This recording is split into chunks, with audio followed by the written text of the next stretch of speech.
આપણે તૈયાર થઈને આવી ગયા હતા ગોમમાં આવીને પેલા ગોક મહારાજને મસ્ત મજાનો દીવો કરીને આ બાજુ અમારે મેંદરબીન પેલી પડી આપણી ગાડીને હવે જવાનું તો આપણે પાછું ધાનેરા બાજુ તો ગાડીનો સેલ મારે નીકળી ગયા ને આવી ગયા ડેડુઆથી અમારે વિરાટભાઈ મુકેશભાઈ લઈને જવાનું હતું ને આ બાજુ આવી ગયા હતા જગદીશભાઈ લઈ લીધા જગદીશભાઈ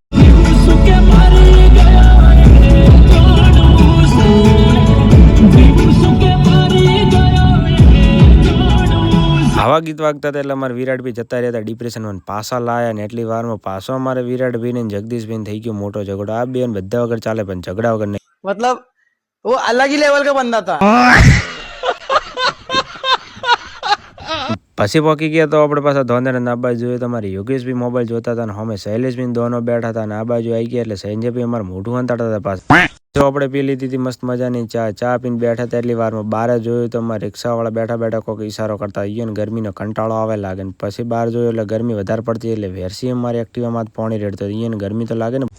પછી આપણે બજારમાં એટલે અમારે ભેરો બી દેખો બેઠા મોબાઈલ જોતા હતા ભેરા બી જોડે કરી લીધી આપણે બે મૂઢા વાતો ને પછી હોજ પડી હતી એટલે જવાનું તો ઘરે આવી ગયા પાર્લર અમારે કિરણ બી બેઠા હતા પાછા એટલી વારમાં અમારે મહેન્દ્ર બી આવી ગયા હતા ગાડી લઈને અમે અમારે પલટન ઉભી હતી પલટનને લઈને જવાનું એટલે પાછું ઘરે ના બાજુ જોયું તો અમારે વિરાટ ને જગદીશ ને પાછો ઝઘડો ચાલુ થઈ ગયો મારો નિવેદન એને ઘરવાળે એ જ છે કે આ બેન થોડો કોક સમજાઈ કરીને મૂકો આ આખો દિવસ ઝઘડો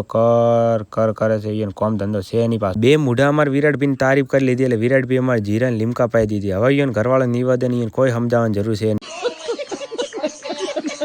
પાછા આપણે બધાને ઉતારીને આપણે આવી ગયા હતા પાછા મોરથલ ગામમાં હવે જવાનું આપણે ઘરે તો હું ઘરે તો એટલી કડા તમે આઈડીને ફોલો કરી નાખજો પાછો આવવાના વિડીયો જોવા માટે ભાઈ યુટ્યુબમાં ફેસબુકમાં ફોલો કરીને રાખજો મળી કાલના નવા વ્લોગમાં